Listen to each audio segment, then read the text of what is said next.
If you're watching this and you're a guy, I know that you have had the experience of believing that it is your job to protect those around you, those you love, from the discomfort that they feel in life. Comedians love to talk about it. Everyone loves to make fun of the solution-oriented man, right? That their wife wants to vent about things that are going wrong, and what they're looking for is a man who can listen attentively and just hear what she's saying, but a man always has to be a solver.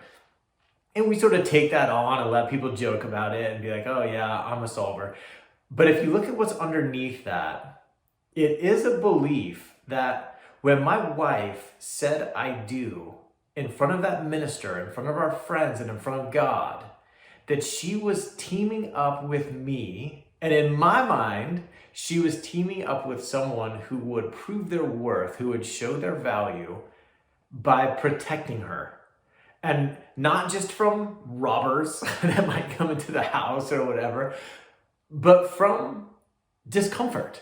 That I would provide enough money that she wouldn't have to sacrifice, that I could speak aggressively enough to the people in her life that she wouldn't have to experience rejection or judgment or condemnation from the people around her. That somehow I could show up in such a way that would make her life experience easy to validate that she made the right choice on that wedding day, that she teamed up with the right guy who could provide that for her. Now, it's weird to say out loud, because I think that when we really break it down like that, none of us really thinks that. I mean, if I really get in there, I can see that I'm kind of speaking to some sort of like Hollywood fantasy instead of the reality of how life works, but it's in there, running on default.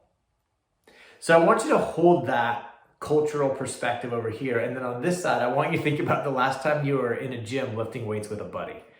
And he's on the bench press and he's lifting and he does, his first 6 and he moves through them pretty easy. And then on 7, it starts to get tough.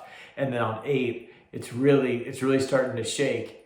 And you go over there and instead of spotting him, you're like, hey, put that away. And you get him off the bench, you lay down and you grab the bar and do 8, 9, and 10. And then you put it away and you're like, you're welcome, buddy.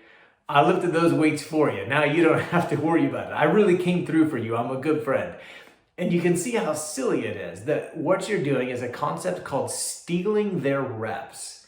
And this is something that I've experienced as a teacher. When my students were struggling, I would steal their reps by giving them the answer too easy. When my daughter Paige experienced something hard in her life, when she's hurt or feeling inadequate or rejected, I steal her reps by trying to take care of it for her, by trying to control the circumstances around her to make her life a little bit easier. Similarly, in my marriage, if I were to watch Whit going through something really hard, if she was struggling, I would steal her reps if I were going to try and take that from her. Really important thing for me to note that on one hand, I've got this concept, uninvestigated concept that I'm supposed to be the hero. And on the other hand, what kind of jerk goes and lifts the weights for his buddy so his buddy doesn't get any stronger? And I need to see how to merge these. And so on my investigation of how to do that, I was speaking with a coach.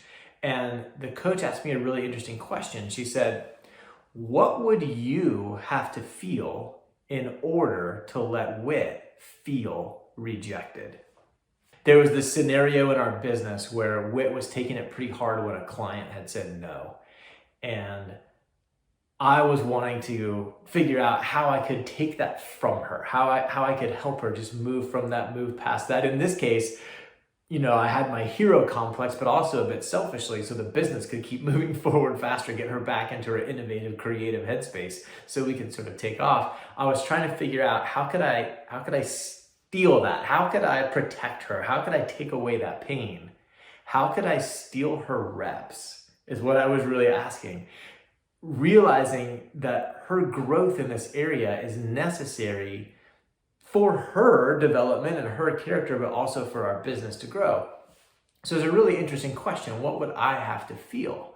So I started to investigate that. I started to check in with myself. I'm like, is it guilty? No, not really. It's not guilty. Is it inadequate?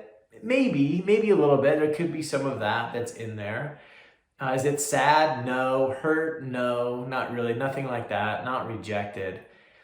It's more like I have this impulse, and I'm trying to break this down and realize, oh my gosh, what I'm feeling is an urge.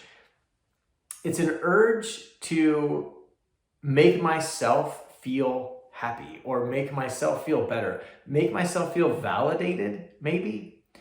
And so I started noticing that I have these urges to try and fix. And so what I have to sit with, if I'm not going to do that, if I'm not going to go steal her reps, what I'm sitting with is the urge to do it. The same as you might have an urge to eat a cookie, or an urge to take a sick day, or an urge to blow off work and just watch a movie. You've got these urges that come up, maybe even an urge to look at a woman who walks by. They're all just urges. They're these flashes that we don't really need to give into, but we also don't necessarily need to resist and pretend they're not there. Because if I start pretending it's not there, I'm coming up with solutions, but my solutions only work in a fantasy land where the urge doesn't exist. So this is one place where being in touch with my feelings, a man being in touch with my feelings, it really helped me show up well as the husband that I want to be. Because now when I think, oh, I'm just trying to help, oh, I should do this, oh, I've got to jump in, I've got to steal these reps. And I know, gosh, that always makes me feel bad because that's not how I want to show up. It's not the husband I want to be. I want to be supportive. And whenever I just jump in, I kind of send a message to Wit that I don't trust her, or I think she's unable to handle this thing. I want to stop doing that. And urge is the magic one for me.